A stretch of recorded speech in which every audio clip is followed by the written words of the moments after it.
So you need to balance your job, your family, your growing family, and your real estate investing side hustle. Well, you're in luck. I've got 13 tips I'm going to go through for you here, give you some examples.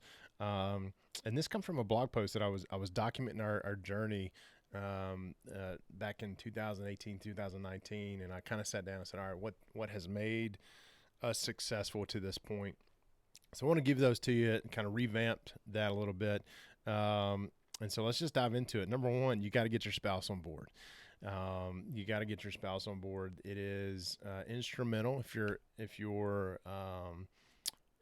not married, then you can skip past this one. But for those folks who are married, getting your spouse on board is rule number one for a reason. Over 50% of divorces end because of financial issues, and you're dealing with investments that carry financial risk, and it can break a marriage. It can definitely break a marriage. So want to make sure that your spouse is on board before you do anything else. And that is one of the things that when potential members are interviewed for the W2 Capitalist Mastermind, is we find that out, and we know where the spouse is, and that question has to be answered correctly before we extend an invite. So anyway, second point, or tip, I should say, is become incredibly organized. And this means your contacts, all of your electronic stuff, right? Your contacts, your folders, your files, your emails, everything. I love the zero inbox system. So when I look at my inbox and there's nothing in it and it looks blank, I am a happy camper. Hasn't been that way for a couple of months because we've just been extremely busy, but everything has its place. Everything gets flagged for follow up at the appropriate time. But you got to get incredibly, incredibly organized. All right. Tip number three. I don't know. The caffeine just kicked in. I don't know what that was about. Tip number three, be ready to alter your lifestyle.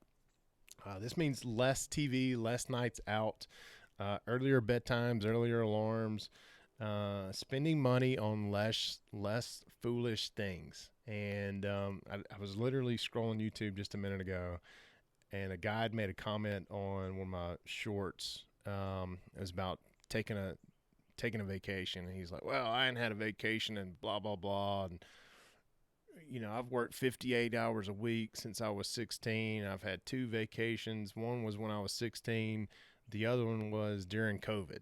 And the only reason I got to take it during COVID was because we got the COVID money. And I was like, well, first of all, go read Rich Dad Poor Dad. And that's where I ended the conversation. I didn't want to start a chat with him. If he's watching this, I would love to have an additional chat with you. Just go to w2capitalist.com/chat, and we can book a time. But the other part of that is, or the second part of that is, think of that mentality, right? Is you get some money. Now, it's probably not a whole lot of money, but it's something that you could use to better your daily life with. And instead of taking that money and going and investing into something, or exploring a new business opportunity, or investing in yourself, some education to make you more a better employee or more profitable employee, to increase your rate, increase your salary, take a vacation with it. I have other than wanting to educate people with that, if somebody has that education, they choose to do that. That's one thing. But anyway, be ready to alter your lifestyle, right? And the going to bed early, getting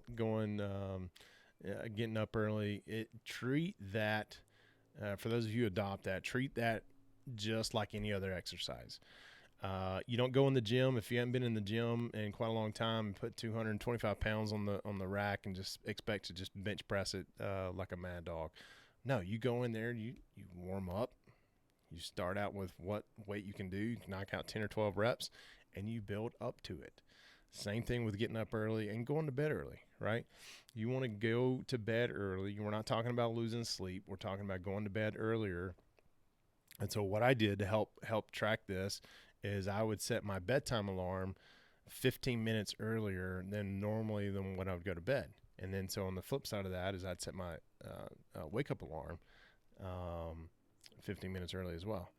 And I would back it up every couple of weeks once I started getting used to it, and treated it like an exercise. Eventually I was getting up at 4 a.m. no problem. was also going to bed about 8:30, 9 o'clock. So, which again, if your spouse is not on board, you're going to bed at 8 o'clock. They're staying up a couple hours without you. It's going to cause problems. Just heads up. All right. So, where are we at? Tip number 4, set and stick to a very specific schedule. There's a guy on a motorbike somewhere on that mountain over there. Hopefully you guys aren't hearing him. Set and stick to a very specific schedule. I'll give you a quick resource on this. The 12-Week Year by Brian Moran. Excellent resource about this. And by the way, when we're talking about this alteration, this life alteration, we're talking about for the next 90 days. Okay. You're going to try it for 90 days, see how it works. You're going to work into it. You're going to do it for 90 days and then you're off, right? You get that momentum behind you. Tip number 5, let me get a sip of water or Coke. So now this pollen is killing me. It's killing me out here. Number 5 is you're going to tackle the toughest first. An excellent resource here is The One Thing by Gary Keller. However, what I'm talking about is, you want to get into a routine where sometime in the late afternoon, at night, you're sitting there, you're thinking, okay, what I got to do tomorrow? And you start making your list down. And while you're making your list, there's going to be something that pops out at you on that list that says, and you get that feeling, oh man, I dread doing that one. Well, if you're like the old me, I would push that off to hopefully where I didn't have to do it. I'm hoping it would just go away. It never went away. And what I did is I spent all day building up that and thinking about that whole scenario, the whole situation, and building up in my head of not wanting to do it, making it worse, taking up that mental capacity in my head. And then once I finally did it, it was not as bad as I thought it was. So what I've learned from that is when I look at my list and I dread doing something, that is the next thing I do. And so early in the morning, you can get that off your plate. That way you have the mental freedom for the rest of the day. And then you don't have to worry about it. I've been pretty vocal about this, and there are some guys who know that. And so when I call them first thing in the morning, they know, oh, he did not want to make this phone call, and they're correct. Tip number 6, you want to excel at your W-2. You got to be great at it. You don't want your boss or HR or your fellow employees to question if your side hustle has now become the main hustle, right? Until it does, you don't want them to question it, right? So be great at your W-2. Number 7, get comfortable with saying no. There is, when I look at kind of the big 3, right? Family, W-2, and the side hustle.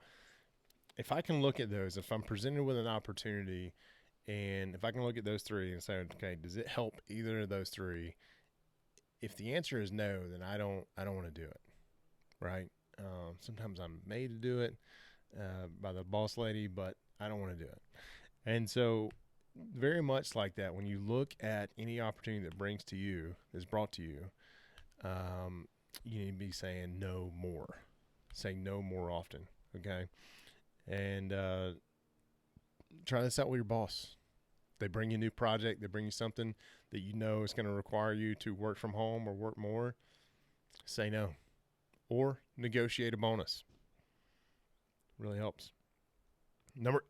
Tip number 8, be okay with course corrections. One of the things you're going to learn when you go through the 12-Week Year by Moran is that every 30 days you can want to evaluate where you are in accomplishing your goals. And then you're going to want to pivot. You may not hit your goal, but you're going to get pretty damn close to it, right? So be okay with course corrections. That's more of a self-reflecting. If I wrote down a goal, when I wrote down a goal, I would beat myself up until I accomplished that goal, no matter if it was still the right goal for me or not, right? So be okay with course corrections. Number 9, it's going to take you longer than you expect. Whatever you're working on, if it's a flip project, if it's trying to achieve financial freedom, whatever you're wanting to accomplish, whatever your goal is, listen, you're busy. You're a spouse, you're a parent, you have a highly demanding job. It's going to take longer. Life happens. Things are going to, monkey wrenches are going to get thrown into your plan. It's just expect that it's going to take longer than you expect, right? So, excuse me. Got a big old pollen ball just hit me in the back of the throat. Man. All right, 3 more. Number 10, set time aside to read, network, and mastermind. Read just like an Audible book, podcast, whatnot. You want to be networking with like-minded folks. And I say mastermind because that's where I find most of the people that I want to network with are people who are in a mastermind. And with a mastermind, you want to join at least one. Some people join more than others, but I kind of look and say, okay, where's your goals? What's your activity? What's your dedication? And then how many kids do you have? How much is your spouse on board? That kind of thing. But you want to join a mastermind where you've got people who are at the same investing experience as you. And then you want more in that same group. You want some that are a little bit further ahead of you. And you also want some that are a little bit not as experienced as you, because you will learn more out of teaching those people that are behind you than you're going to learn from the people that are ahead of you. It's a weird phenomenon, but it's amazing. So set time aside to read, network, and mastermind. Huge fan of time blocking. The time blocking concept. If it's on my calendar, it's about the only way it's going to get done. I said 3 more. I meant 4 more. I'm struggling, which comes to, so we're setting time aside to read, network, and mastermind. Comes number 11, right? Evaluate the circle, your circle, and you make changes. And what I'm talking about is your circle of influence, right? The 5 people that you hang around with the most, because that's the average, that's who you are. And you want to take a look at those folks. And I'm not saying they're good or bad, right? But if they're not constantly having conversations that align with your goals, whether it's for expanding your portfolio or building generational wealth, then you need to look at, okay, why am I really hanging out with them? You need to start networking and masterminding more. And naturally over time, what's going to happen is those 5 people, they're going to get the 5 people that you have right now, they're going to get substituted with 5 people who are really going to help you grow. I call those growth friends, and then you have maintenance relationships. I've got a whole exercise on that. If you guys are interested, schedule some time with me, w2capitalist.com/chat, CHAT. All right. Number 12, you're going to outsource. There is a book. It's called Detox, Declutter, and Dominate. It's about an hour long. It's a little over an hour long. I can't remember the name of the author. Might be Perry Marshall. But anyway, the biggest item that I took away from that book is when it comes to revenue generating, there are $1,000 per hour tasks, there are $100 per hour tasks, and there's $10 per hour task. And your calendar, your weekly calendar, think about your real estate investing side hustle. You're getting up early. You got a couple of hours every day, right? That calendar, you're going to have at least once or twice a week, you're going to spend some time doing $1,000 per hour task. The rest of the time should be $100 per hour task, but you should never be doing the $10 an hour task. That should be outsourced to somebody, right? And if you think you can't afford a VA, I thought the same thing until I found the most amazing VA.